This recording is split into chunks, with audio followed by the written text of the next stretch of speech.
بسم اللہ الرحمن الرحیم۔ السلام علیکم ورحمۃ اللہ وبرکاتہ۔ میرے پیارے دوستو، آج میں آپ کے سامنے یہ بیان کروں گا کہ سب سے بڑا عقل مند کون شخص ہے۔ دنیا میں ہر چیز کے بارے میں اختلاف ہوا ہے، لیکن موت ایک ایسا اٹل فیصلہ ہے کہ کوئی بھی اس میں اختلاف نہ کر سکا، اور سب اس کو مانتے ہیں کہ ایک نہ ایک دن ہمیں بھی اس دار فانی سے چلے جانا ہے۔ لیکن خوش نصیب ہیں وہ لوگ جو ایمان اور نیک اعمال والی زندگی گزار کر اس دنیا سے جاتے ہیں۔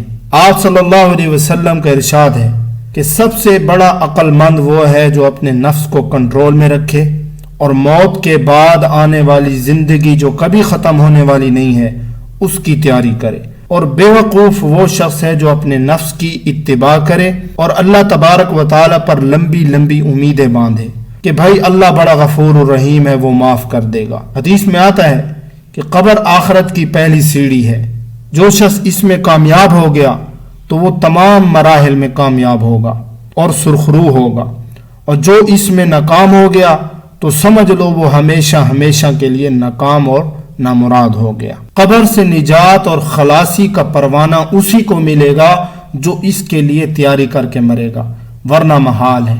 اور محال ہونے کی دلیل یہ ہے کہ جب حضرت فاطمۃ الزہرا رضی اللہ تعالی عنہا کا جنازہ رات کو قبر میں اتارا گیا تو حضرت ابو ذر غفاری رضی اللہ تعالیٰ عنہ نے اپنے جوش میں قبر سے خطاب کیا کہ اے قبر، تجھے خبر بھی ہے کہ ہم کس کا جنازہ لائے ہیں؟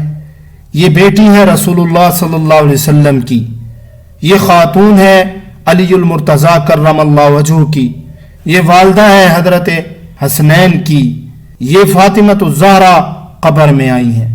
قبر سے آواز آئی، اے ابا ذر، قبر حسب نسب بیان کرنے کی جگہ نہیں ہے، یہاں تو عمل صالح کا ذکر کرو، یہاں تو وہی آرام پائے گا جس کا دل مسلمان ہوگا، جس کے اعمال نیک ہوں گے، یہاں پر وہی آرام پائے گا۔ شاعر نے کیا خوب کہا ہے کہ تجھ کو ارے غافل فکر عقبہ کچھ نہیں، نہ کھاؤ دھوکا عشق دنیا کچھ نہیں، آگاہ اپنی موت سے کوئی بشر نہیں، سامان 100 برس کا پل کی خبر نہیں۔ اللہ تعالی ہمیں اپنی زندگی کو قیمتی بنانے کی توفیق نصیب فرمائے۔